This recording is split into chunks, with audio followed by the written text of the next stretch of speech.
Nossa aula número 13, EDP.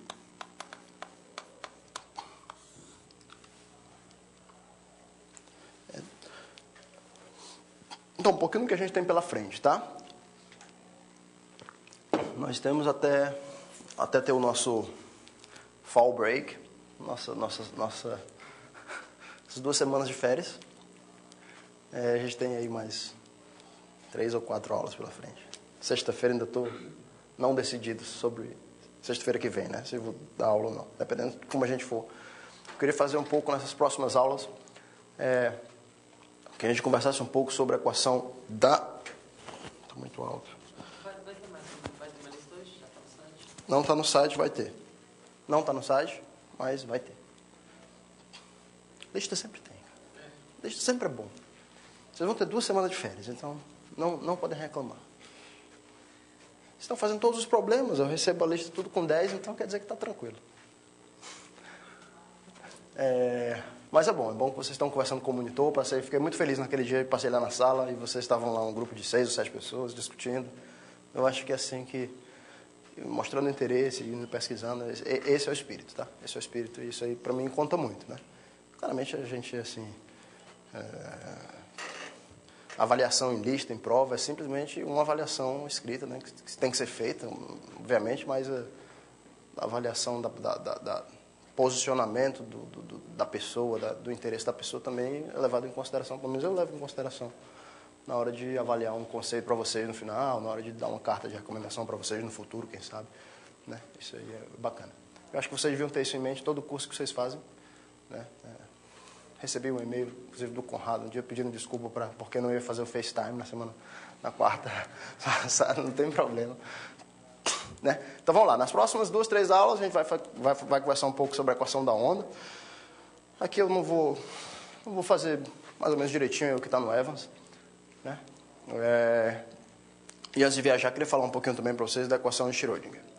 E aí a gente vai acabar esse capítulo 2 do Evans, mais do que a gente já fez por fora.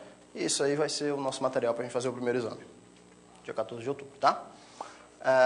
Vamos lá. Então, nosso objetivo hoje é falar sobre a equação do transporte e a equação da onda. A equação do transporte, só lembrando que a gente não fez no começo, relembrar um pouquinho agora que a gente vai precisar, né?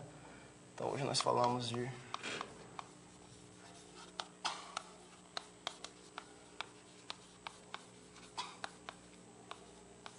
equação do transporte e a equação da onda em dimensões baixas.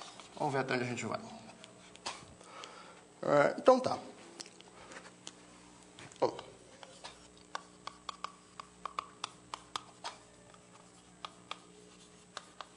Isso aqui eu passei no começo, sobre a equação do transporte, mas eu acho que eu passei 1 ou 2 exercícios na lista para vocês lerem. Espero que vocês tenham lido. Agora que é mais uma lembrança aqui, né, pra gente, porque também eu vou querer essas fórmulas no quadro. Então, suponha que essa equação aqui é chamada equação do transporte, né? O T mais B deu, digamos, igual a 0, homogênea, né? E o igual a G, isso aqui, vamos botar aqui no Rn, cartesiano zero infinito. Isso aqui no Rn, cartesiano, meu tempo T igual a 0. Aí esse B aqui é um vetor, B é um vetor no Rn.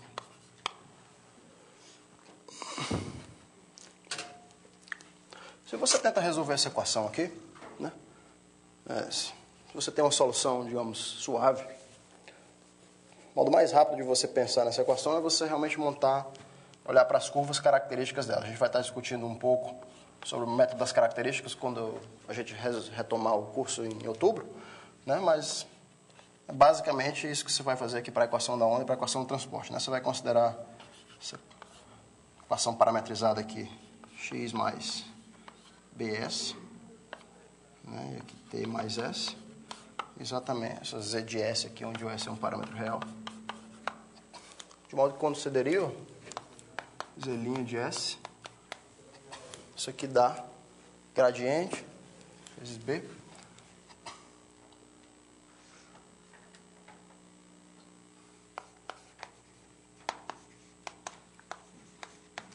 mais derivada de 1 em relação ao tempo, né?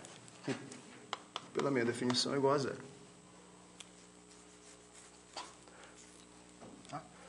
Aí eu concluo, então, que o meu z de S é igual a z de 0 para qualquer S, em particular,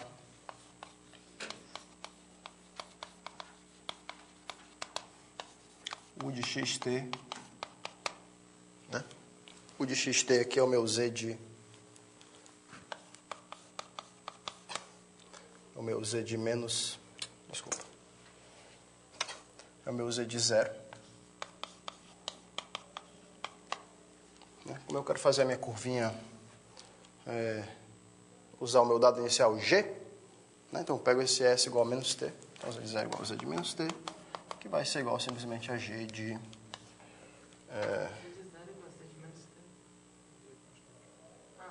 Isso é uma constante, né? É uma constante, esse é o parâmetro real. Então, me interromper, onde é que eu estava? Tá. Então, isso aqui é U de x menos bt 0, que por definição é g de x menos bt. Ou seja, né? Na verdade, isso aqui implica que U de xt é g de x menos bt. Na verdade, isso aqui deve ser a solução.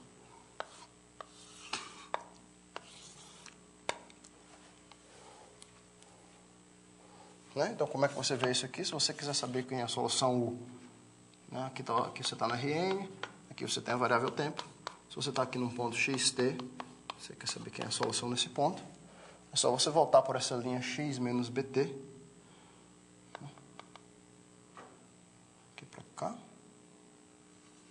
x menos bt, x mais bt. Luiz.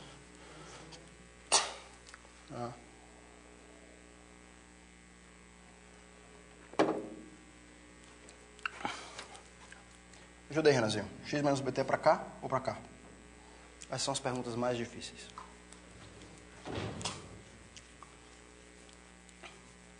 No xt você vai tocar no x menos bt, né? Se o seu b for positivo... Peraí, tem alguma coisa... não, fiz certo. Não, b não é positivo, b é um vetor, né? B é um vetor. Então, vou botar para cá aqui. Dependendo do b, não sei, vai depender do meu b, né? Tá? Então, essa aqui é a direção... essa aqui é a minha direção, digamos, B1.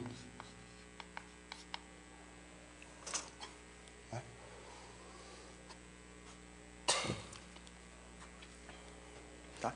Então, se você quer saber num ponto aqui, você tem que voltar por essa reta.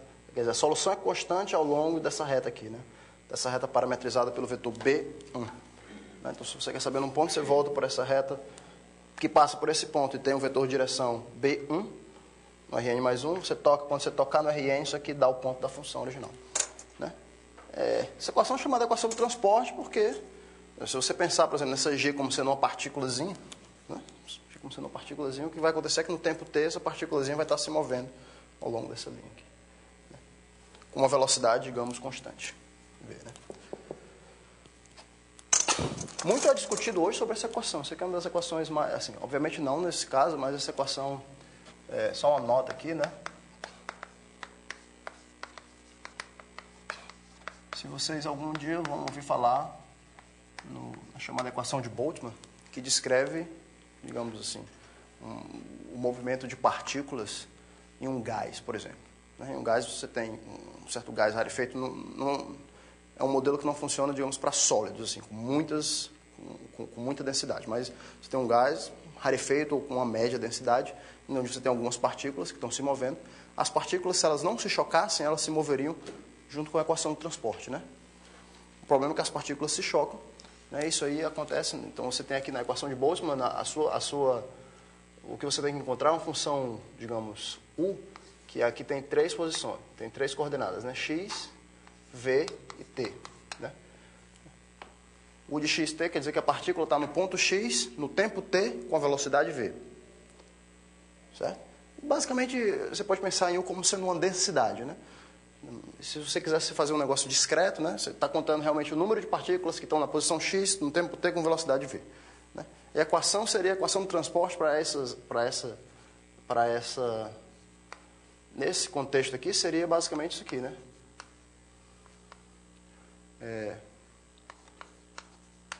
o t mais v du, né? Que a partícula está se movendo com a velocidade v. Né? Aqui o b é constante, mas ali o v também é uma das variáveis. Tá? Se as partículas estivessem se movendo sem nenhum problema, essa seria a equação. O t mais v du igual a zero. Né? O problema é que as partículas se chocam e você absorve esses choques aqui como sendo assim um operador aqui, Q de UU. Né? Isso aqui controla o choque quando as partículas, digamos, instantaneamente colidem e reaparecem com outra velocidade em outro lugar. Né? E aí tem toda a modelagem estatística probabilística desse operador Q. Você consegue realmente fazer uma fórmula para ele, não é muito fácil de escrever, é uma coisa um pouco grande, mas essa é a chamada equação de Boltzmann e pouco se conhece, né? Nas questões, por exemplo, com existência de soluções, qual é o modo correto aqui de definir soluções fracas, né? A teoria de existência e regularidade de soluções para essa equação aqui ainda está sendo desenvolvida.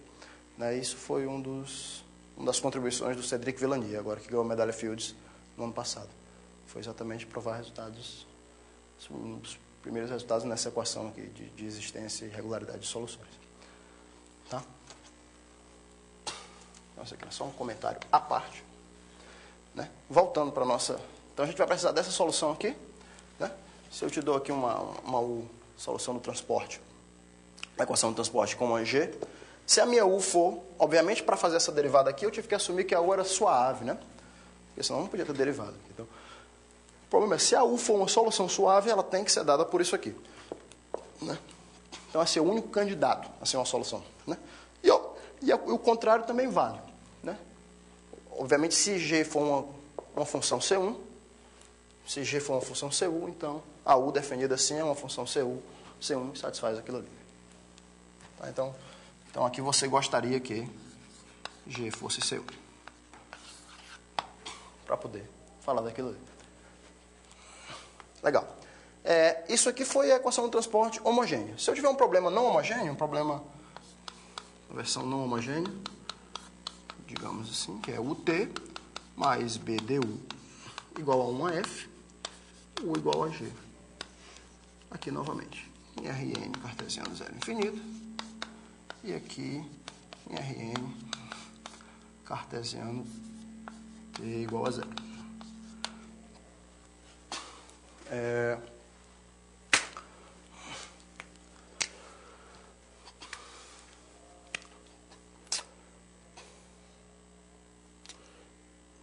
Como é que eu faço para resolver essa equação aqui, né?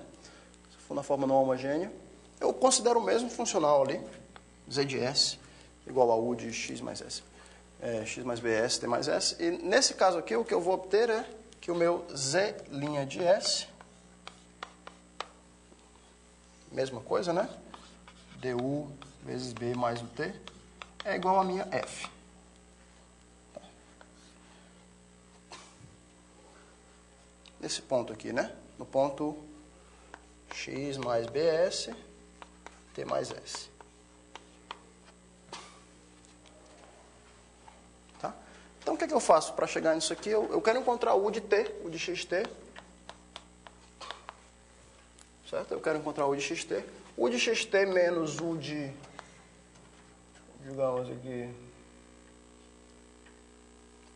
O que eu quero fazer é o seguinte.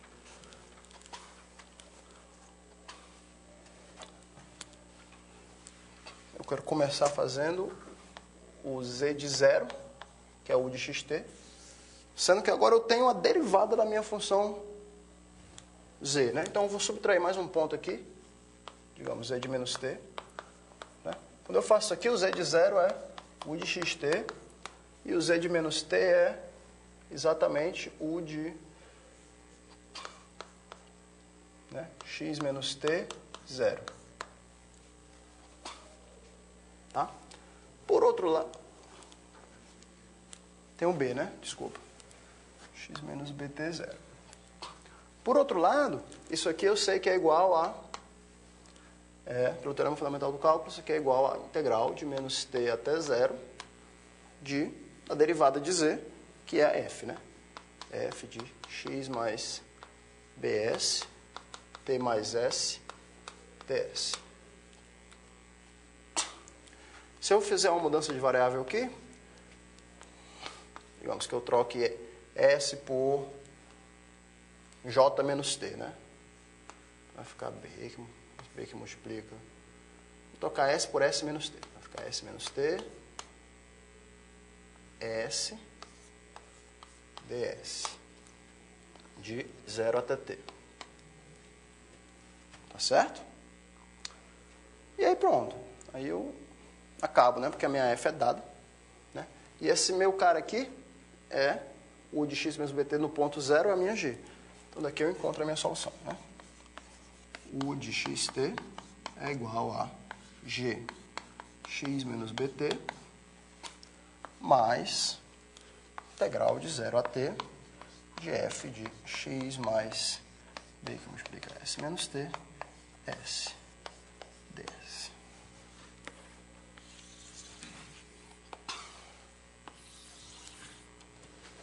Né? Novamente, para fazer isso, eu assumi que a U era suave para poder derivar, então eu assumi que a U era pelo menos C1 aqui, né?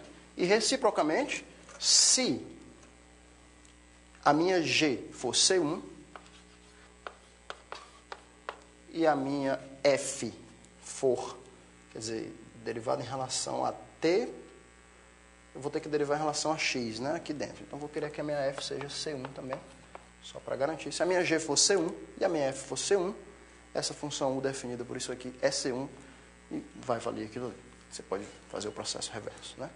Então, aqui você quer que a G seja C1 e a F seja C1. Tá? Então, essa aqui é a equação. Então, esse aqui era o básico da equação do transposto. Né? Perguntas? Não, tranquilo, né? Então, vamos lá. Por que eu quero isso aí? Porque eu vou usar isso aqui para, de certa forma, para a gente estudar a equação da onda. Né? Então, ponto 2 de hoje é a gente começar a estudar a equação da onda. Pelo menos em dimensão n igual a 1. Hoje, né? Tá? Então, a equação da onda, que vocês não viram antes, apresento a vocês agora, é exatamente a equação hiperbólica dessa forma aqui. O TT menos Laplaciano de U igual a 0, né? Mais certas condições de bordo.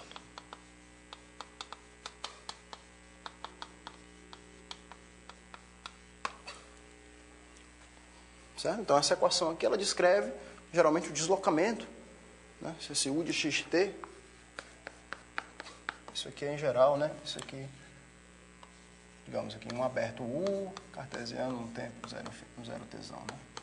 Se quiser, um zero infinito, né? Esse U de xt, em geral, aqui é um deslocamento.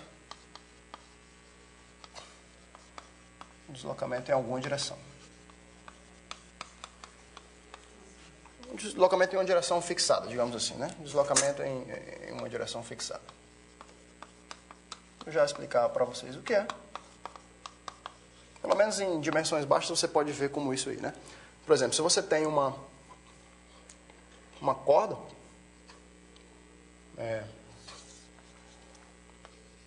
tem uma corda de violão, né? Então você puxa ela para baixo, a corda vai começar a vibrar, né? Então as condições de bordo seriam o quê? Que nesse caso aqui a corda nos pontos aqui está fixada, sendo igual a 0. E o U de xt, na verdade, se a corda fizer isso, né? Em cada momento t, o U de xt vai ser exatamente nesse ponto x, esse cara aqui vai ser o U de x no tempo t, vai ser o deslocamento na direção, digamos, vertical. Certo? Então, para cada ponto x, em cada tempo t, a corda vai estar em algum lugar. Ela vai estar vibrando aqui, ela vai estar oscilando. Né? E esse U de xt satisfaz essa equação aqui. Né? Vocês podem olhar em algum livro de física, ou até mesmo o Evans faz uma pequena introdução sobre como demonstrar essa propriedade aqui. Né? Aí fica a critério de cada um ser mais ou menos, digamos assim, interessado nisso. Tá?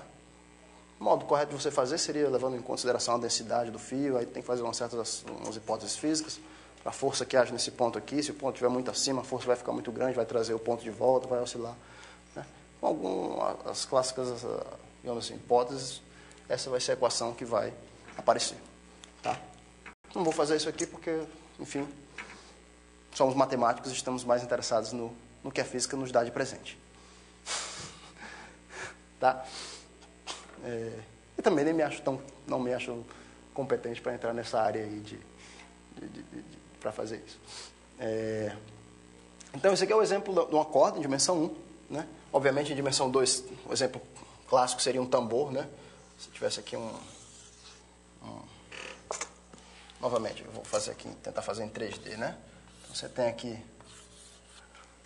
um tambor. Né? Ou seja, está fixado sempre no seu bordo. Né? Você bate, cada ponto aqui vai oscilar. Né? Então, o tambor, em um certo momento, vai estar a mesma coisa, vai estar uma coisa assim meio maluca. Né? E em cada ponto, o deslocamento na direção vertical vai ser a minha U de xt. Não sei quanto é que ele está fora do plano da base. Legal. A gente vai ver que essa equação aqui ela tem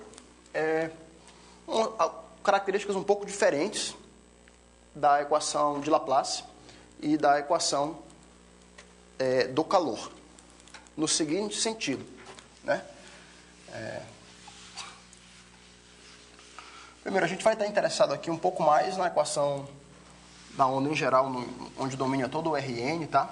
Mais para o final do curso, eu pretendo voltar para a equação do calor e da onda, né? Nesses casos periódicos, tá? Nos casos onde você realmente tem aqui uma corda, você tem uma barra, e você está aquecendo, mas você tem uma condição de bordo aqui, tá? Que esses casos periódicos aqui, eles têm a ver com série de Fourier.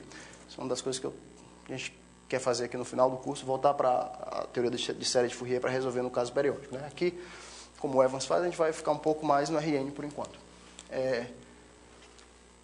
E essa solução ela tem algumas características, digamos, diferentes. Né? Por exemplo, a equação de Laplace, quando você tinha uma solução de uma função harmônica laplaciana de igual a zero, a gente viu que essa função aqui é tudo que você quiser. Né? Ela é sem infinito, ela é analítica. Tá? Então, automaticamente, ela é sem infinito, inclusive analítica. Né?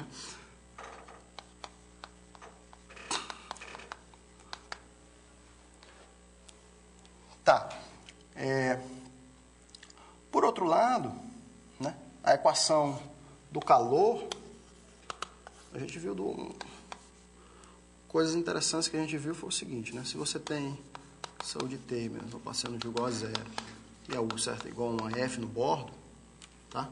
Vou botar aqui no Rn mesmo, né? Vou botar aqui no Rn, cartesiano, zero tesão, e aqui em Rn, no tempo inicial. Tá? Então a gente viu como é que resolver esse problema, né? Só lembrar para vocês um pouco do que a gente viu, né? Para resolver esse problema aqui, a solução desse problema aqui era U igual a solução fundamental cartesiana essa minha F aqui, não era? Ou seja, que dava, vamos lembrar do que é que isso dava, né? 4πt ao quadrado sobre 2, integral em Rn elevado a menos x menos y sobre 4t f de y dy, se eu não estiver enganado. Mas veja bem, olhando para essa fórmula, né? Quer dizer, em geral, isso aqui implica o quê? Isso aqui implica que essa minha U é sem infinito também. Mas que essa minha F seja ruim, esse dado inicial seja só contínuo, por exemplo, quando ela é sem infinito aqui em cima, né? Tá? A gente provou que ela é sem infinito, ela é analítica em uma das variáveis, variável x, não é analítica nessa daqui. Né? Mas uma das propriedades que essa solução tem é que, digamos que você comece com uma F, digamos que você está aquecendo esse quadro, e no começo você só tem um isqueiro aqui debaixo desse ponto. O tempo t igual a zero, você ligou ao isqueiro. Em qualquer tempo, ou seja, imagine essa F como sendo uma delta, um pontinho, zero. Certo? O que acontece? Em qualquer tempo, t, essa função aqui, ela vai ser não negativa, ela vai ser, na verdade, positiva para qualquer tempo t. Ou seja, pega um tempo t, um epsilon, e pega um ponto x muito longe, x igual a 1000. Né? Não tem problema. Se isso aqui for uma delta, isso aqui vai dar e elevado a menos 1000 ao quadrado sobre 4 epsilon, mas vai ser uma coisa positiva. Então, isso aqui a gente disse que essa equação do calor ela tem uma velocidade infinita de propagação. Tá?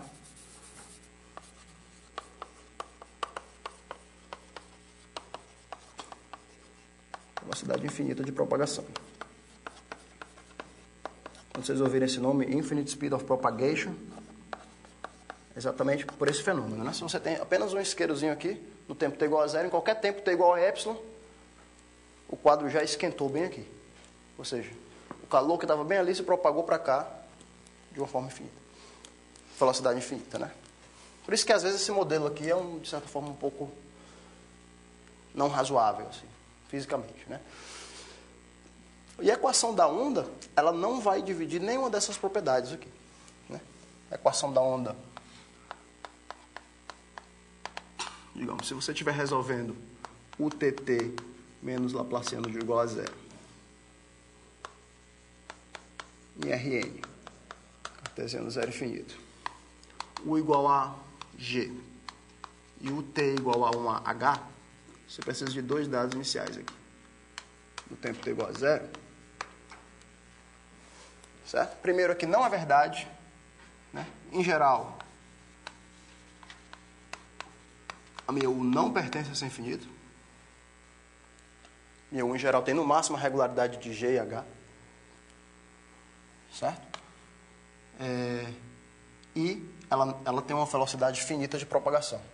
Ou seja, tem uma velocidade... A gente vai ver isso aqui.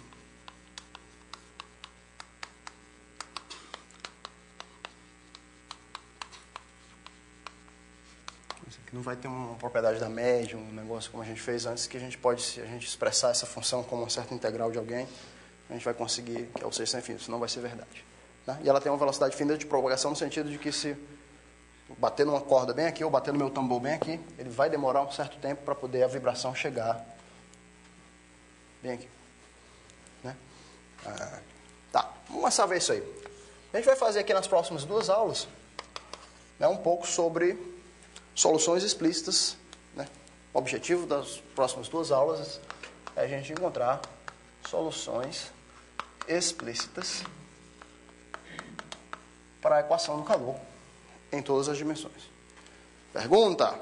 Essas duas condições estão relacionadas? Velocidade infinita de propagação tende a fazer coisa.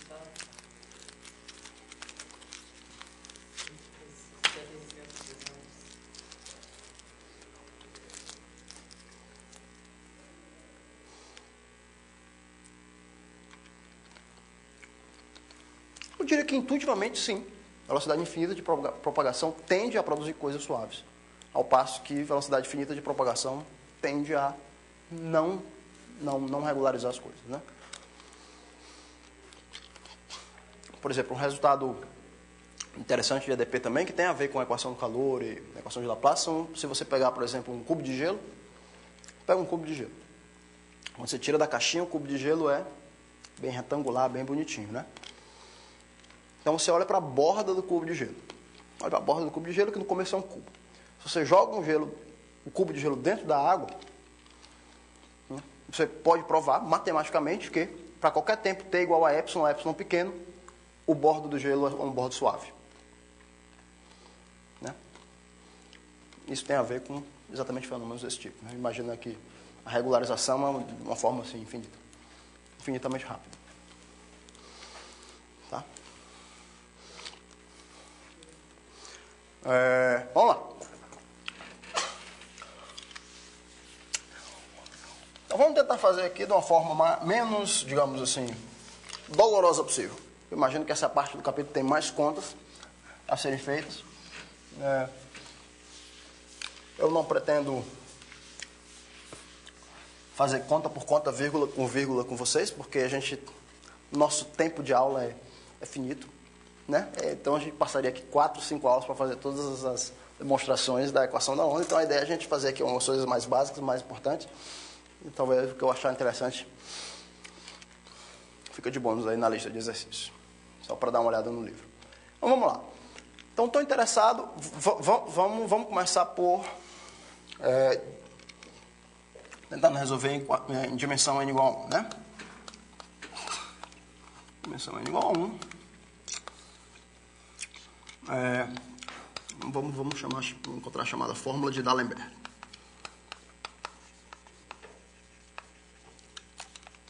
Droga, eu apaguei a minha equação apaguei a minha solução da equação do transporte. Vou precisar daquilo ali. Então, vamos lá. Eu quero resolver o seguinte problema. O TT menos o XX igual a zero. Aqui em R cartesiano, zero infinito. Com condições de bordo G e o T igual a H. O tempo T igual a zero. Né? Então, vamos fazer como a gente fez na equação do transporte. Suponha que U é uma solução suave, vamos tentar encontrar uma fórmula explícita para U em função de G e H. Mais uma vez, pelo problema que ser no RN, isso aqui a gente vai poder fazer com esses métodos. Né? No caso de problemas um problema periódico, onde existem condições de, quer dizer, se a corda estiver presa dos dois lados, isso aqui é um problema diferente, a gente vai fazer depois. Então, como é que a gente faz isso aqui? Primeira coisa é você observar que esse operador aqui, o TT menos o XX, você pode fatorá-lo. Fatorá-lo da seguinte maneira. Como você fatora t ao quadrado menos x ao quadrado? Então, você vai fatorar esse cara aqui como sendo ddt menos ddx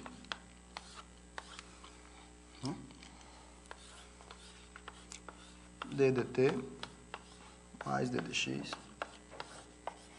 de u. Certo?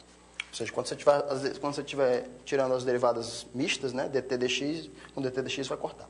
Deixa eu só ver se eu... Isso aqui eu vou ter que pescar nas minhas notas, porque senão eu vou me complicar. Tá. Deixa eu só trocar aqui. Né? Então vamos fazer o seguinte, vamos chamar... Chama esse cara aqui, ddt menos ddu, ddx, desculpa, de u, igual a v. Vamos chamar esse cara aqui de v de xt. Qual é a solução que a minha v resolve?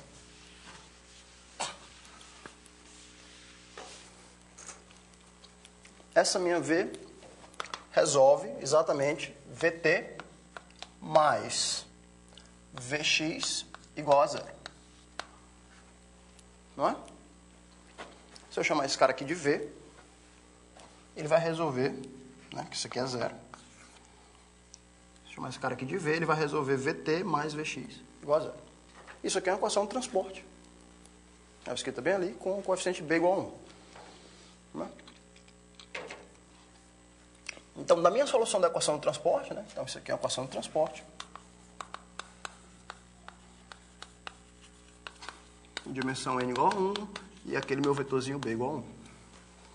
Eu já sei qual é a solução disso aqui. Eu sei que a minha v, então, a minha v de xt, fica sendo exatamente o meu v de x menos t zero, que eu vou chamar aqui de uma função a de xt.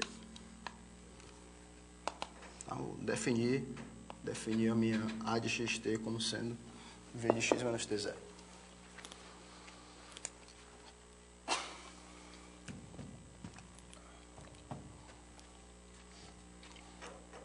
Certo, não é isso? Tudo bem, vamos lá. Se eu errar algum cálculo, vocês me ajudam. Então, eu encontrei a minha v de xt. Agora, por definição, né? Por definição, eu tenho também que o t menos o x é igual a minha v de xt, que é exatamente essa a de... Na verdade, eu vou chamar isso aqui de uma função de uma variável só, né?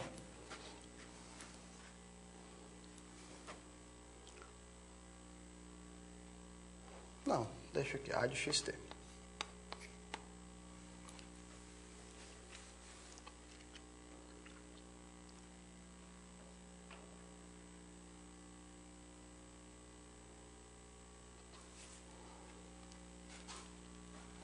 Tá.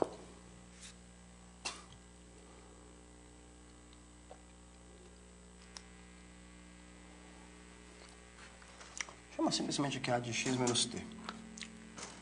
Não, mesma coisa. Tudo bem. Agora, como é que eu resolvo essa equação aqui, né? Eu sei que o t menos o de x é um A de xt. Isso aqui é a minha função. Isso aqui é aquela equação do transporte que eu tinha pagado bem aqui, né? A equação do transporte não homogêneo. Então, daqui eu descubro o quê? Isso aqui é a equação do transporte de novo.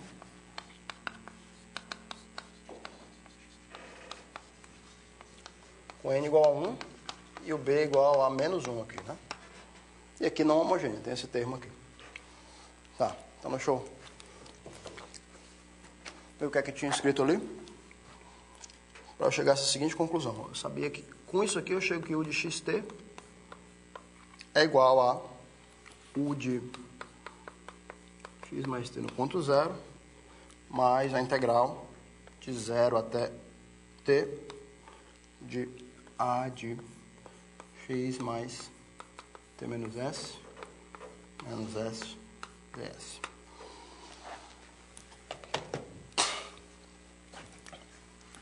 Tá?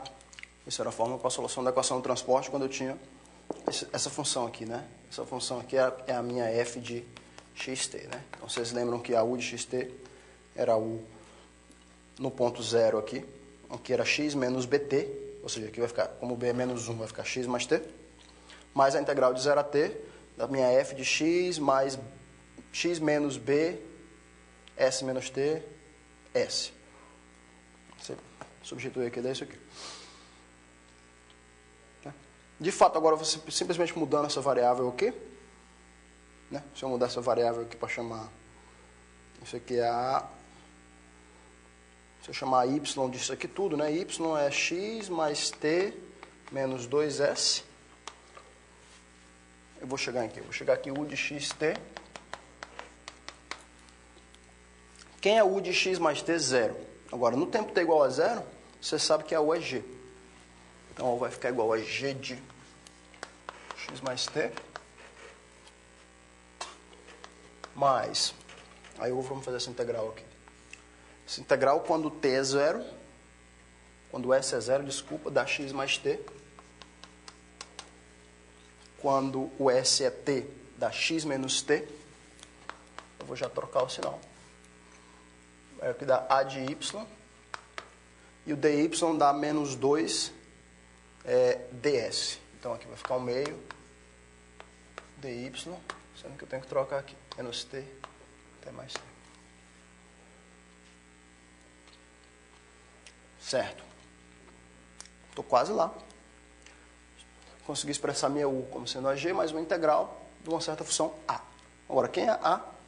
Bem, a minha a, por enquanto, era isso aqui só. Mas aqui eu vou usar meu dado inicial, né, para tentar encontrar a em função da g e da h. Certo? Então, quando você faz aqui...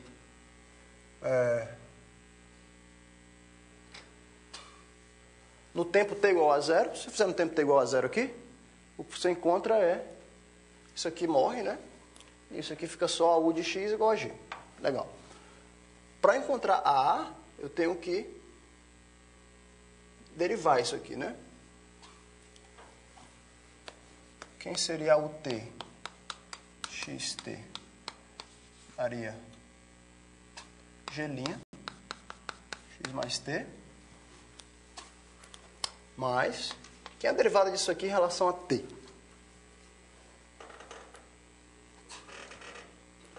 Isso aqui seria um teorema fundamental do cálculo, né? Então, eu vou dividir essa integral aqui em duas, né? De 0 a x mais t. E a de y dy. Mais, digamos aqui, de x menos t até 0. E a de y dy. Hã?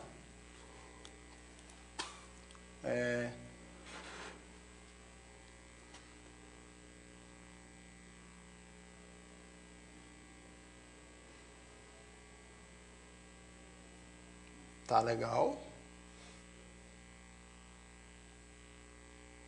Tá legal. Quando eu fizer a de x, quando eu fizer isso aqui, quando eu fizer a derivada disso aqui, a derivada desse primeiro aqui dá a ao meio, a de x mais t, Verdade? E esse segundo dá o quê? Menos A de x menos t? Tem certeza? Menos ou mais? Acho que dá mais, né? Porque esse aqui fica menos a integral de 0 a x menos t, de A de y dy. Quando você deriva isso aqui, dá A de x menos t, vezes a derivada desse cara, que dá menos, acho que aqui dá mais.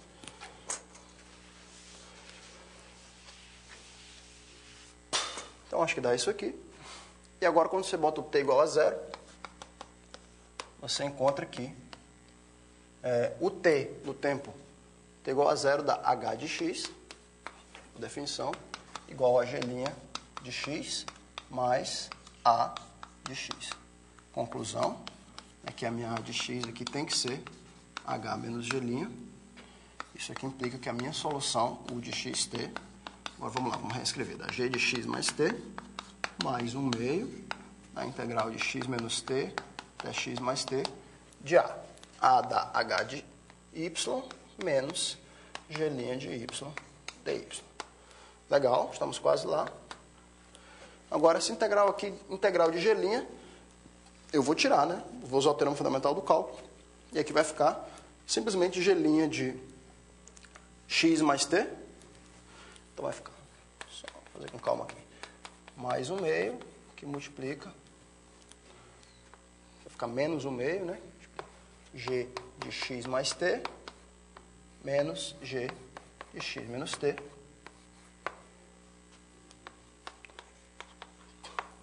Mais 1 meio da integral de x menos t, x mais t, h de y, dy. Então, agora dá para a gente cancelar e finalmente a gente encontra a solução. U de xt igual a, cancela aqui metade, né? Então, fica 1 meio de g de x mais t, mais g de x menos t, mais 1 meio da integral de x menos t até x mais t, de h de y dy. Essa é a chamada fórmula de D'Alembert. Tá?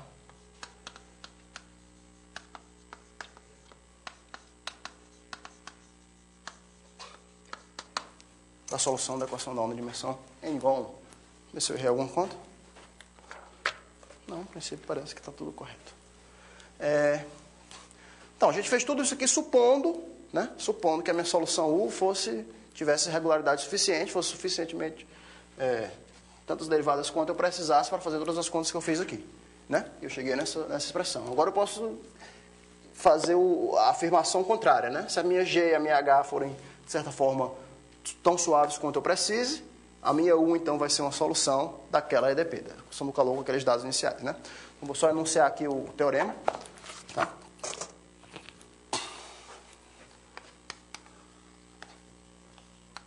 Então, o teorema é a soma. Quais são as hipóteses que você precisa, né? Você quer que a sua G, você quer que a sua U seja C2, né? Você quer que a sua U seja C2, você vai assumir provavelmente que a G, a soma que a G seja C2, né? E a sua H,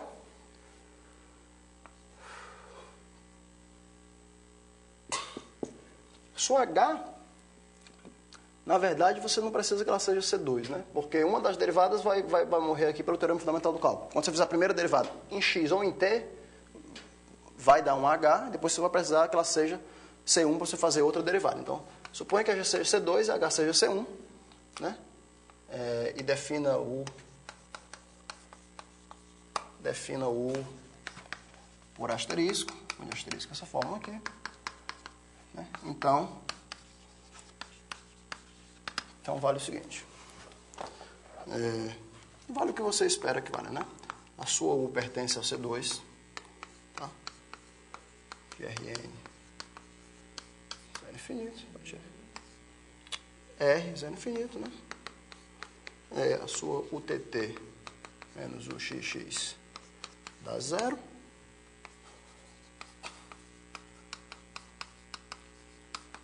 E 3...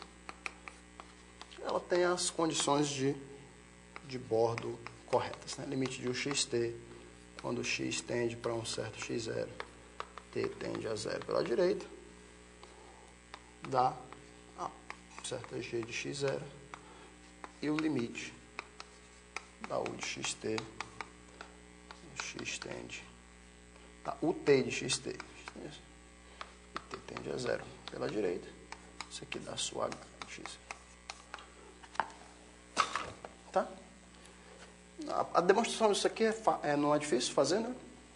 Que a U é C2, basicamente a gente falou, que se a G for C2 e a H for C1, você vai chegar basicamente que a U já é C2, de graça, né? Que vale a equação do... que vale isso daqui. Bem, que vale isso daqui, na verdade, é mais simples do que você simplesmente fazer a equação diretamente, né? É só você observar que uma solução desse tipo tem a forma, digamos assim, uma f de x mais t, certo? Mais uma f, uma g, x menos t. Isso aqui é uma f de x mais t, se vocês olharem aqui x mais t, e depois pegar a integral de 0 até x mais t, mais uma g de x menos t, se você pegasse gzinho x menos t, mais a integral de 0 a x menos t.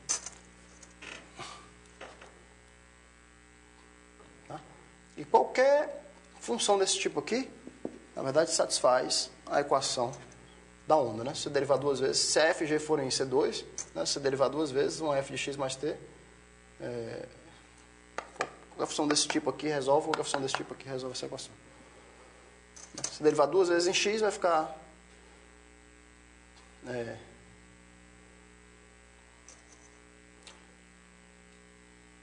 vai ficar f' duas vezes, se derivar duas vezes em t, vai ficar f2', sinal, mesmo sinal. Você só subtrai que vai dar 0. Aqui mesma coisa, se derivar duas vezes em t, vai ficar menos com menos, o sinal vai ficar positivo. Qualquer função dessa forma aqui, resolve isso aqui. A gente poderia ter feito isso aqui por outro método, né? Exatamente observando que qualquer função dessa forma aqui satisfaz a equação da onda e tentando ajustar a f e g para bater com os dados iniciais. Né? E que bate com os dados iniciais é exatamente, isso aqui é basicamente o teorema da diferenciação de Lebesgue, talvez, ou argumento simples, né? Que chega em x0, que vai para x0 é fácil, quando t vai para 0, isso aqui morre, né? Isso aqui não existe mais, e aqui vai para g de x0, ótimo. E quando eu derivo, 1 em relação a t, a gente fez a conta aqui, 1 em relação a t,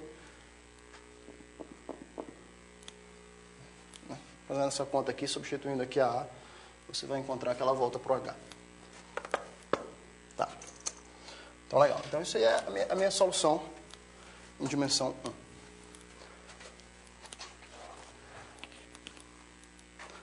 Legal. Vamos usar essa solução aqui para fazer um problema que a gente vai precisar depois, que é...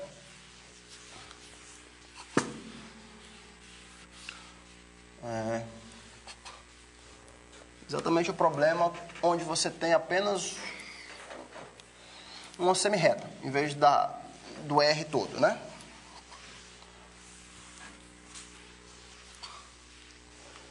Então vamos lá. Suponha agora que eu quero resolver... Vamos usar um exemplo. Como é que eu posso usar esse método aqui? Eu quero resolver agora o seguinte problema, né? Isso aqui você vai usar um certo método de reflexão. Quero resolver o TT menos o XX igual a 0. Sendo que agora apenas em R+, temos aqui R+, cartesiano 0 infinito. Então aqui eu estou só nessa reta aqui. Estou só nessa parte aqui. No 0, estou resolvendo o meu problema aqui. U igual a G, o T igual a H em R+, cartesiano igual a 0. E eu vou querer que a minha função seja identicamente nula aqui, nesse pedaço. Eu vou querer que a minha U seja igual a 0 em, digamos, x igual a 0, cartesiano 0 infinito. Tá. Então, como é que eu resolvo esse problema? esse problema aqui você vai resolver. A gente vai simplesmente redefinir as funções aqui para que elas caiam no caso anterior, né? Então, aqui você assume, como eu quero que A seja a solução contínua disso aqui, eu vou assumir que a G e a H, né? G de 0 igual a H de 0 igual a 0. Tá. Então, encontre a solução disso aqui. Um dos métodos, eu acho que eu vou pôr um exercício na lista hoje, basicamente nessa linha de raciocínio, né? Quando você sabe resolver o problema para Rn, ou para reta, se você está dado um domínio menor, uma das estratégias que você tem é estender as suas funções, por certa reflexão, estender para ser uma função par ou uma função ímpar. Né? Ou se você tiver uma função simplesmente definida se você quiser resolver a equação do calor, um certo intervalo aqui, 0L, você pode arranjar uma forma de estender a sua função para a reta inteira, resolver a solução na reta inteira, de modo que a restrição da solução global seja exatamente a solução do problema que você procura. Né? Por sinal, vocês gostaram do problema da função de Green do quadrante? Aquele problema é legal, né? Gostei daquele problema quando eu vi, cara. Achei bem interessante. Sem a dica fica não trivial. Se o cara botar só para o cara fazer em dimensão N, logo de cara, assim. Mas é um problema bacana. Então, vamos lá. A dica aqui é... Então, vamos lá. O método aqui é você fazer uma reflexão.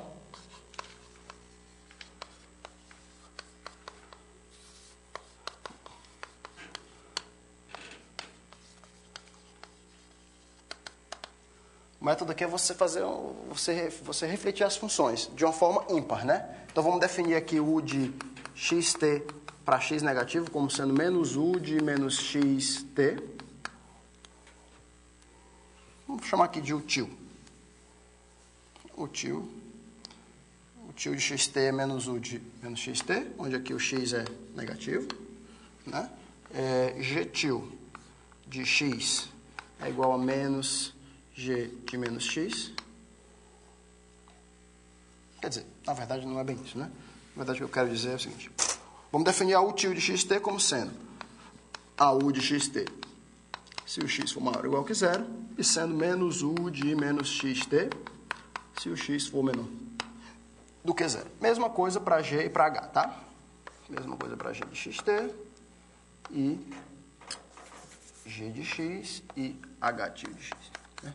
Eu estou estendendo as funções para esse lado aqui de uma forma ímpar. Minhas funções agora são ímpares. Né? Porque a minha g de 0 e a minha h de 0 é igual a 0, eu posso fazer isso para g e para h. Né? E porque a minha u, estou pedindo que ela seja identicamente nula, nessa reta aqui, eu posso fazer isso para u também. Qual o problema que essas funções util, gtil e htil vão resolver? Então, aqui é claro que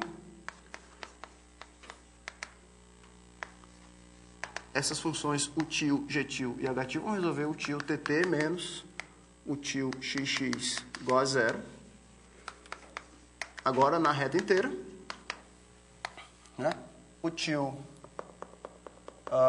igual a g e util t igual a h no tempo t igual a 0. Certo? Essa ideia, tipo, é natural, você tem necessidade de soluções. A solução daquele problema é único, tá? A solução desse problema aqui é única, né? Do modo como a gente fez, a gente desenvolveu e só chegou nessa solução. Esse problema aqui, se a GC2 e a HC é uma solução, é única, dada por isso aqui. A solução, digamos, a solução C2, né? A solução igual a C2.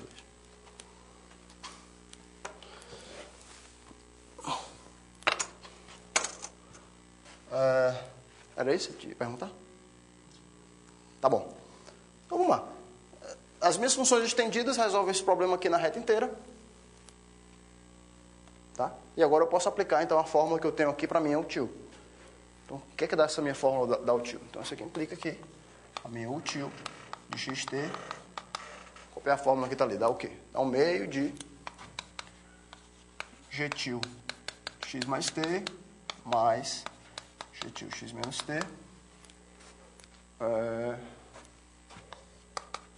mais 1 meio da integral de x menos t até x mais t de h de y. Legal. Então, simplesmente, agora vamos voltar. Logo, você encontra a solução, né? Você encontra aqui a sua u de xt. Agora tem uma certa decomposição, porque depende aqui se o seu x for maior do que o t ou menor do que o t. Certo? Porque você tem que saber de qual lado você está. Então, existem duas expressões. A minha u de xt é igual a uma das duas coisas. Se o x for maior do que o t, ela vai ser igual a 1 meio de g de x mais t mais g de x menos t mais 1 meio de x menos t, x mais t, h de y, dy. Se o 0 for menor ou igual que t, menor ou igual que x.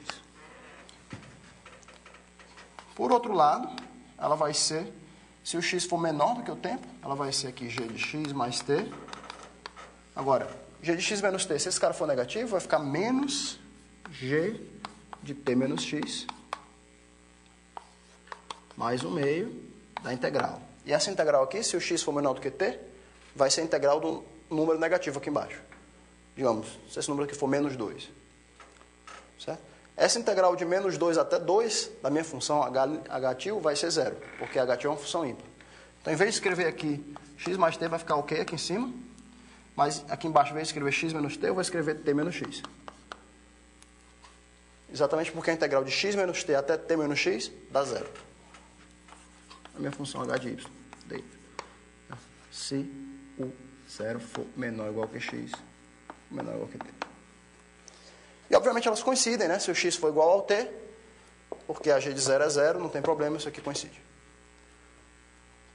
Tá? Então, essa daqui é a minha solução U do meu problema. Ela é... O que é que você pede da G e da H para a minha U ser bem definida, para ela ser C2? Você pede que a G de 0 seja igual a H de 0, seja igual a 0. Então, a minha função vai ser contínua, ser bem definida no ponto 0 aqui, ser definida no ponto 0. Se o x for igual ao t, tanto por cima ou por baixo, dá igual. Eu vou querer que a minha g seja C2, para poder derivar duas vezes. E para fazer bater também no ponto 0, eu vou querer que a minha g seja... G pertence a C2. Eu vou querer que a minha H pertença a C1. E vou querer também que a G duas linhas de 0 seja 0.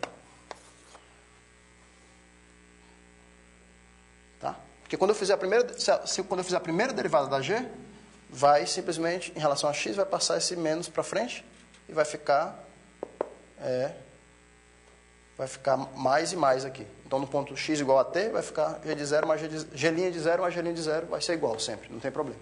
Ou quando eu fizer a segunda derivada em relação a x, vai passar menos com menos, vai ter esse menos de novo aqui embaixo. E realmente no ponto t igual a x, eu vou precisar que esses dois caras sejam iguais. Vou precisar que o g2 de 0 seja 0 para a minha função ser C2. Então, com essas condições aqui, a minha função definida é C2, bonitinha, e satisfaz esse problema aqui. Tá? Guardem isso aqui. Bom, até que as contas estão indo razoavelmente bem.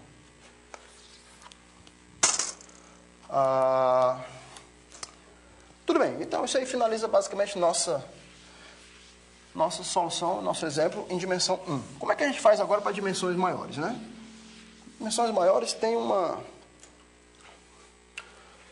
técnica para você abordar o problema que se chama técnica das médias esféricas.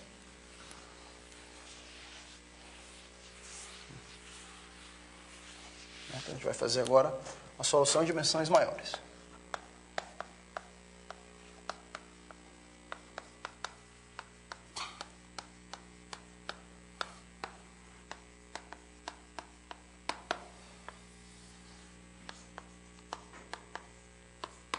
N maior ou igual que 2. Né? O que a gente vai fazer agora se chama esse método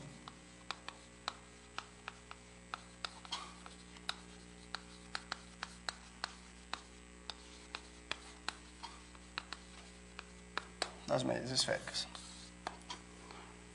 Que consiste basicamente no seguinte.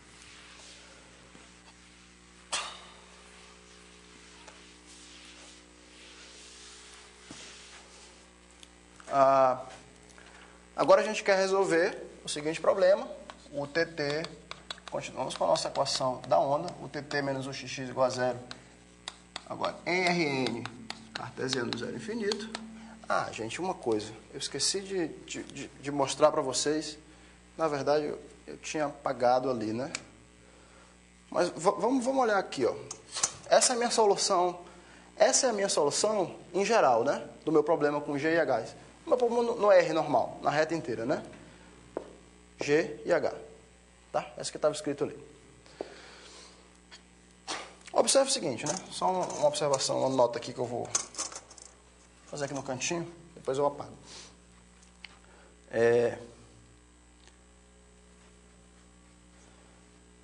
Primeiro, se você quer saber quem é a U de xt, né? Vou achar um lugar para escrever aqui.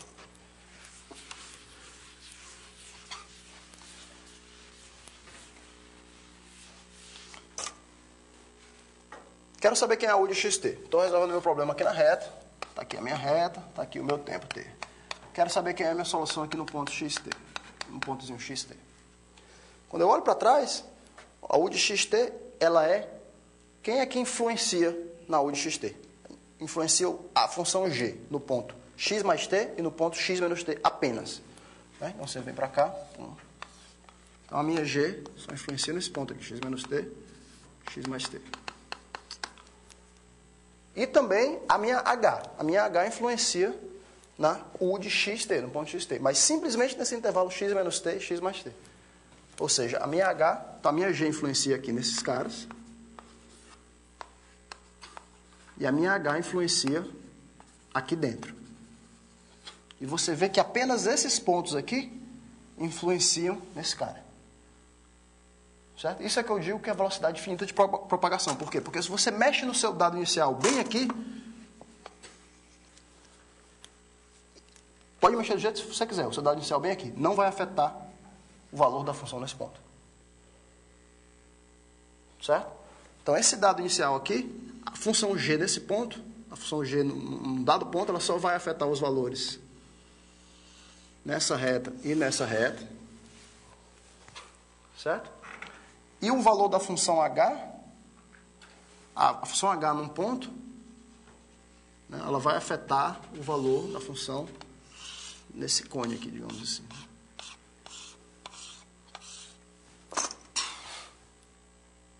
Você parar para pensar, né? Quer dizer, um h nesse ponto aqui, ó, se eu mexer h nesse ponto aqui, ela não vai influenciar no meu ponto xt, porque a área de influência desse ponto da h é simplesmente esse cone aqui. Tá? Então, isso aqui é a figura da velocidade finita de propagação.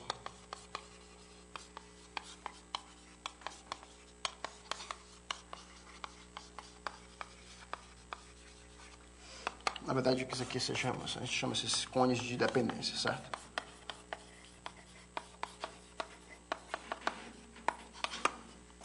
Cone de dependência da função. Eu quero dizer o seguinte, a função nesse ponto aqui só depende do cone diretamente abaixo dela.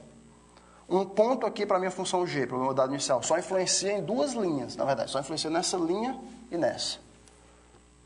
Tá? E a minha função h, um ponto na função h, influencia a minha função num certo cone para cima. Influencia em todo ponto aqui dentro, né?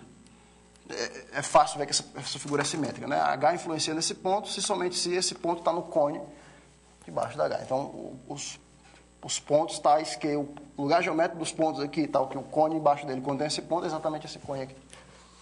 Tá? Pronto, esses são chamados os cones de dependência. Legal. E um outro exemplo é mostrar que a minha função não é sem infinito, né? Essa aqui foi uma das coisas que a gente falou no começo da aula, que é a equação da onda dessa velocidade finita de propagação, esses cones de dependência aqui, bem delimitados. E, em segundo lugar, uma vez que a minha solução é dada por um meio de g de xt mais g de x menos t mais um integral de h, eu supus aqui que a minha g é C2 e a minha h é C1, para a minha função u ser C2. E, em geral, minha função u não é mais do que C2. né? Porque depende da G. Se a G não for C2, a minha U não tem chance de ser. Então, em geral, aqui a minha U só tem a regularidade de G e H. Se a G for CK e a H for CK menos 1, a minha U é CK. Mas não mais do que isso, em geral. Tá? Legal. Então, vamos lá. Vamos começar esse pouco tempo que a gente resta, esse método das médias esféricas. Como é que a gente faz? Eu quero resolver agora essa equação em dimensões maiores. Laplaciano. Desculpa, cara. Muito bom. Tá prestando atenção. O TT menos Laplaciano de U igual a 0 em Rn. U igual a G e o T igual a H no bordo. Rn cartesiano igual a 0. O que eu vou fazer é tentar fazer com que esse problema recaia num problema de uma dimensão. Certo? E é tentar usar o conhecimento que a gente já fez para a dimensão. Como é que a gente vai fazer isso? A gente vai pegar e vamos definir essas funções aqui. Vamos definir essa função. Vamos definir as médias esféricas. Certo? Defina a função U grande. U grande é uma função que depende de x, de um raio e de um certo tempo t. A minha U grande vai ser nada mais, nada menos que a média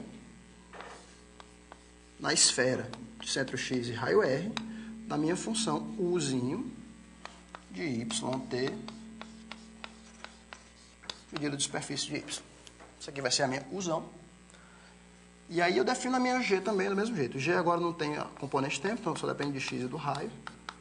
Isso aqui é a média integral da bola de centro x e raio r de Gzinho de y vs de y. E a minha Hzão de x e r, integral da média, raio r de h de y. Quer dizer, né? Para um raio maior ou igual que zero, defina a média da U, a média da G e a média da H. Isso é a média de esferas de centro x e raio r. Tá, definiu aqui uma nova função. Vou provar para vocês a seguinte proposição. Essas três funções, Uzão, Gzão e Hzão, satisfazem uma equação diferencial. E essa equação é a seguinte. Lema. Né? Isso aqui vai ser a equação de Euler-Poisson Darboux.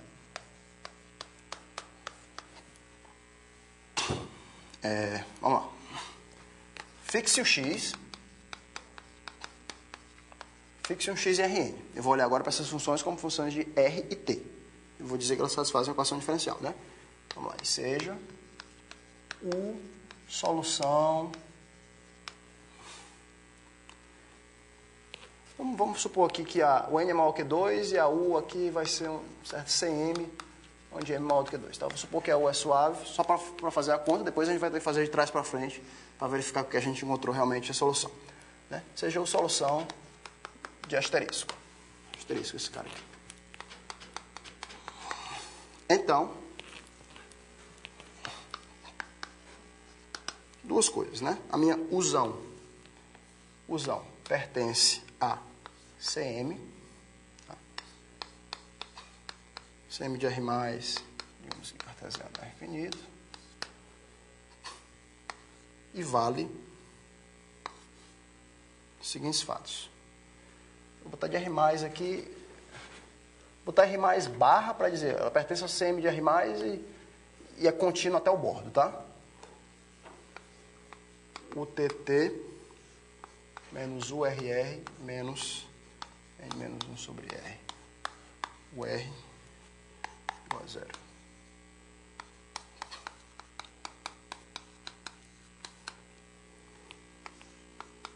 U igual a G. O T igual a H.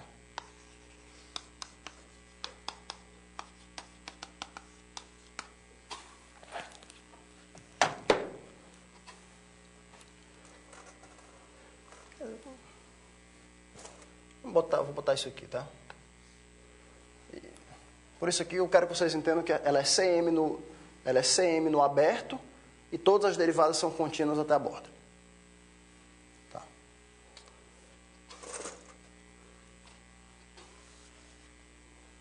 Não é aquela CM num aberto que contém isso aqui não, tá? Porque eu não estou nem definindo a minha função para raios negativos, né? Então aqui ela é CM no aberto, vou só anotar aqui, isso aqui é CM no aberto,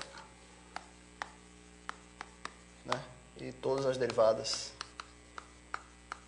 todas as M derivadas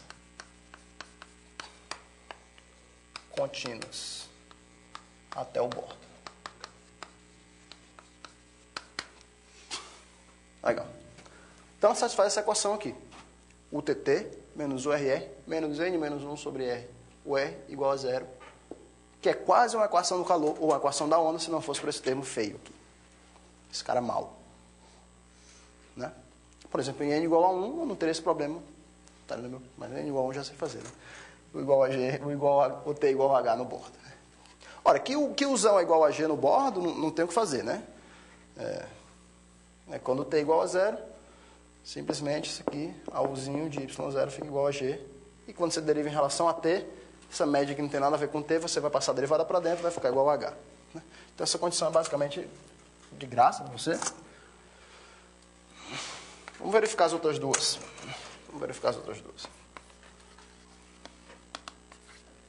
Prova. Por que eu posso diferenciar a minha U? Então, vamos lá. O meu x está fixado. Vamos tirar uma derivada da U em relação a R. Vamos tirar uma derivada da U em relação a R. De fato, aqui eu tenho que ter a minha G. Eu vou supor que a U está em CM. Eu vou precisar de uma hipótese sobre a G. Tá? Eu vou querer alguma hipótese sobre a G aqui.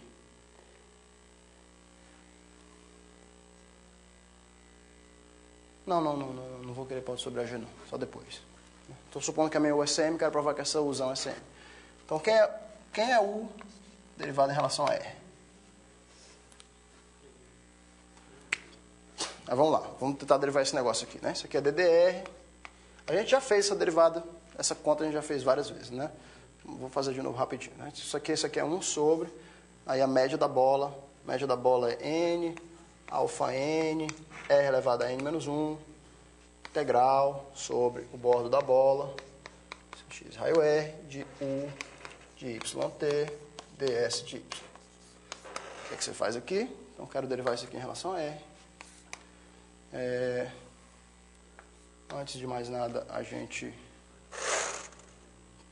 bota isso aqui para a bola 0,1, né? Então, isso aqui fica DDR, que eu quero tirar o R aqui do domínio.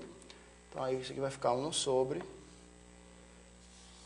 Vai ficar basicamente a média no bordo da bola 0,1, né? De U de...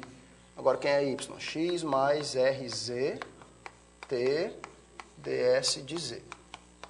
Quando eu derivo, isso aqui em relação a R, fica média, bola de 0,1 de DU, X mais RZ T vezes Z ds de Z. Agora eu volto. Agora eu chamo X mais R de Z de Y de novo. Isso aqui dá a média. A bola de centro X raio R de DU de YT, Z é Y menos X sobre R, ds de Y. Né? Pronto. Eu quero parar aqui para apontar um fato, né? Para fazer essa derivada aqui, para fazer a primeira derivada de U em relação a R, o que foi que eu precisei? Eu precisei só fazer a primeira derivada da Uzinho, né? Então aqui você precisaria da Uzinho em C1 para garantir que a Uzão está em C1. Certo? Legal. Agora eu vou tirar esse fator aqui, né? N alfa N R elevado a N menos 1 e vou usar o meu integração por partes. Isso aqui vai virar o quê? Isso aqui é gradiente, isso aqui é o vetor normal. Tá? Então isso aqui virar integral. Gente, eu estou no bordo da bola, tá? Bordo da bola. Isso aqui virar integral na bola do gradiente da U.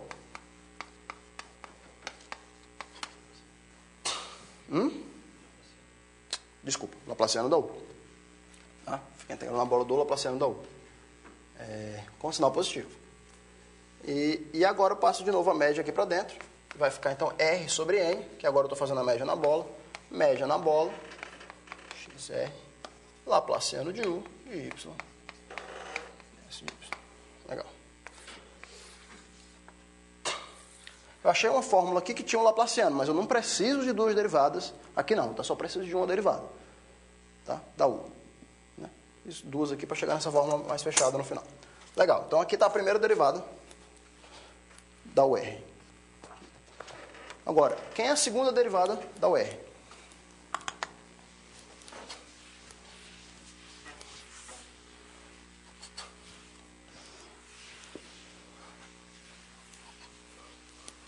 Estamos perto de acabar.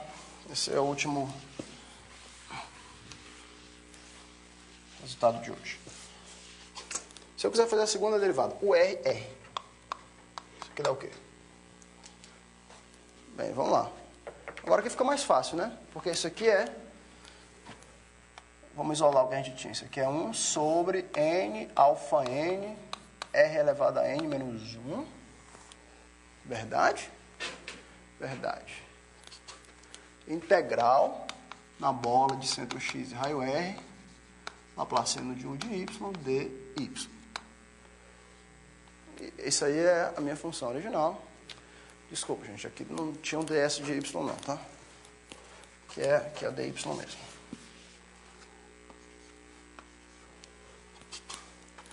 Eu quero fazer isso aqui derivado em relação a R disso aqui, ddr. Tá? Então vamos lá. ddr disso aqui é fácil, né? É a derivada desse primeiro termo. Quanto que dá isso aqui? Menos n menos 1 sobre n alfa n, R elevado a n. Concorda? Vezes o segundo.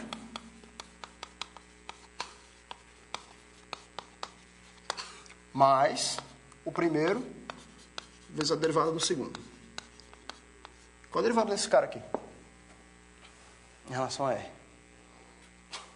Agora que o milagre acontece, né? Você pode passar simplesmente a derivada para a bola. Por isso que às vezes chama o bordo de o mesmo delta, né? Então isso aí é o sonho do estudante de cálculo, né? É passar a derivada para cá, o cara passa a derivada para a bola.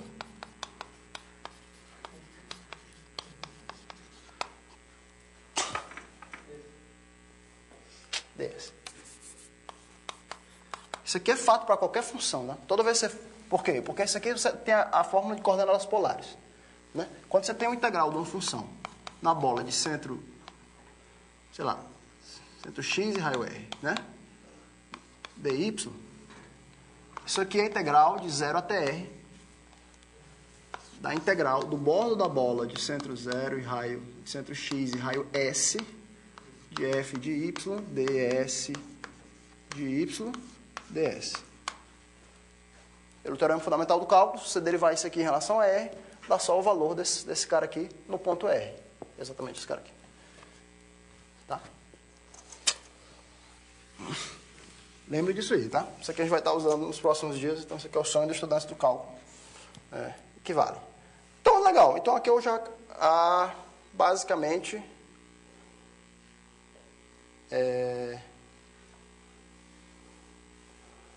Basicamente acabamos, né?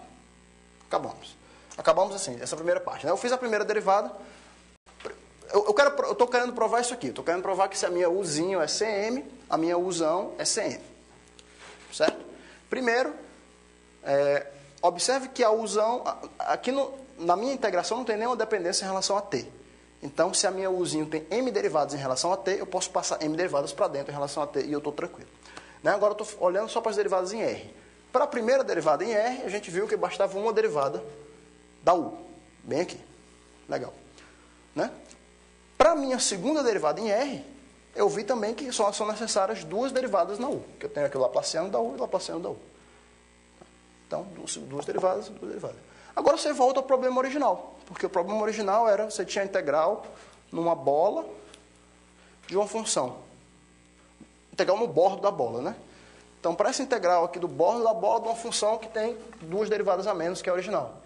mas você também já derivou 2 vezes aqui. Então, você pode continuar com esse processo, que essa função aqui também repete essa mesma ordem de integrabilidade. E essa ordem de integrabilidade é melhor ainda, porque para passar uma derivada em relação a R, você não precisa nem mexer nessa função, você só passa aqui para o borda. Tá? Então, se eu repetir esse argumento, eu vou chegar à conclusão de que o zinho pertencente a CM implica o zão pertencente a CM. Fala, Renan. Se tinha? Você estava meio perdido? Você está se sentindo meio perdido como? Na vida? Está saindo muito à noite para Lapa? Te salvei? Tá bom. Aleluia. Tá tranquilo? É só para provar essa parte, tá? Ou seja, né, a gente derivou 2 vezes. Derivamos 2 vezes em U, a gente encontrou basicamente a mesma expressão original. Obviamente, essas coisas que dependem de R aqui são quantas vezes diferenciáveis você quiser, né? Agora, tudo bem, tem um fato de provar que ela é contínua, que ela vai bater contínua quando o R tende a 0, né? Que aqui também está tranquilo. Quando o R tende a 0, isso aqui é uma média, vira o Laplaciano no 0, e quando o R tende a 0, isso aqui também é uma média. Então, você retoma o problema original. Legal, então acabou a primeira parte. Vamos só provar então que ele realmente satisfaz essa equação. Ele satisfaz essa equação aqui. Tá? E aqui é basicamente por causa disso, né? Porque a gente acabou provando que o RR é igual a...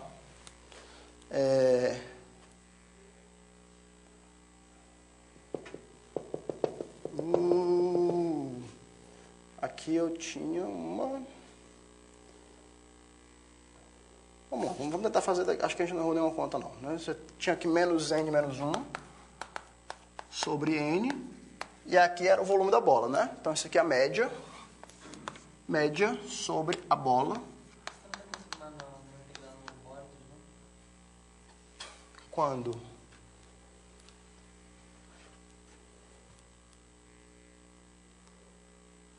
Desculpa, quando? Na verdade, eu quero eliminar essa integral na bola, né? Então, U de RR é n menos 1 menos n sobre n vezes a média do Laplaciano de U dy, né? Legal.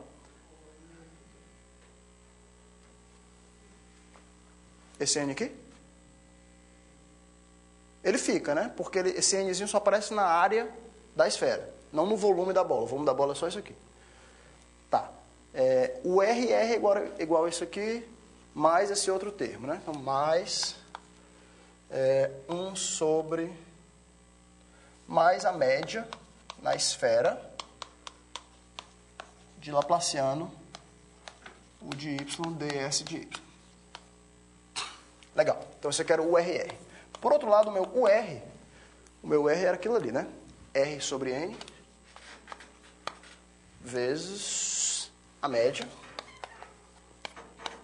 sendo x e raio R, de Laplaciano de U de y ds de y. Eu quero cancelar esse termo, que é o termo que eu não gosto, né? Porque esse outro termo aqui é exatamente o que eu quero. Para eu cancelar esse termo aqui, eu vou multiplicar isso aqui por... vou multiplicar isso aqui por n menos 1 sobre R, tá? Vou multiplicar isso aqui por n menos 1 sobre R aqui e aqui. Cancelo R e vou somar, né? Quando eu somo as duas, o que é que eu encontro? Somar as duas, eu encontro que o RR mais n menos 1 R, o R é igual a... Esse termo cancela, tá? Primeiro termo cancela, menos n menos 1 sobre n, mais n menos 1 sobre n, dá só esse cara aqui, a média. Agora, quem é Laplaciano de U? Laplaciano de U é o TT, porque o Uzinho resolve a equação do calor, a equação da onda. Tá?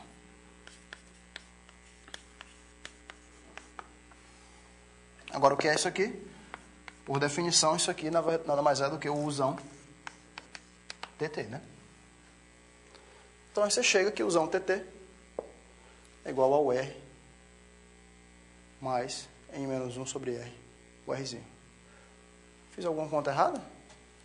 Não. tá certo, né? Pronto. Então, com isso chegamos ao fim. Tá? Então, acho que eu vou fazer mais uma aula. Então, na próxima aula a gente vai usar isso aqui. Vamos começar daqui. Vamos ver como é que a gente faz uma pequena transformação com essa usão, né? Por exemplo, no caso de dimensão 3, a gente vai simplesmente multiplicar essa usão por R aqui e chamar uma util. Util vai ser R vezes usão. E essa minha util vai satisfazer exatamente a equação.